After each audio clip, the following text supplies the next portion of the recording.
nous avons suivi une expédition sur les traces de la plus violente déflagration jamais observée. C'était près de la rivière Tunguska en 1908. Ces images sont évidemment une reconstitution de l'époque soviétique. La secousse réelle fut si violente qu'elle a été ressentie simultanément à Berlin et à Paris. Dans les années 30, la première expédition montre des forêts couchées sur une cinquantaine de kilomètres.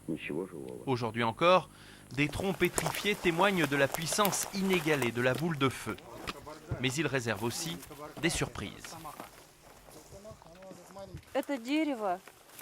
Cet arbre est un témoin de l'explosion.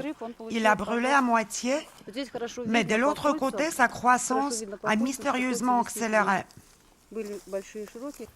Des arbres plus grands, plus forts ont donc remplacé les anciens, mais ce n'est pas le plus étonnant.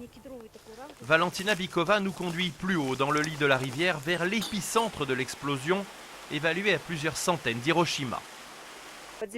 Avec l'explosion, cette pierre a été littéralement arrachée des profondeurs et s'est retrouvée à la surface.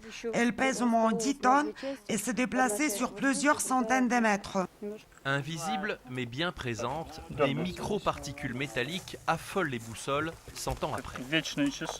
Regardez, l'aiguille tourne comme une toupie. Mais quand on s'éloigne du sol, tout devient normal.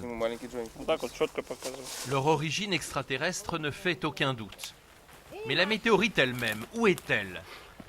Personne ne l'a jamais retrouvée et la forêt a donc fini par tout recouvrir. Installée dans un relais inoccupé depuis 3 ans, l'expédition va tenter de répondre à ces questions. L'astéroïde s'est-il entièrement désintégré dans l'atmosphère? Et d'où venait-il? Météorite, comète, morceau d'étoile? Comprendre le passé pour protéger l'avenir, car si cette explosion s'était produite au-dessus de Paris en 1908, la capitale française aurait été pulvérisée, personne n'aurait survécu.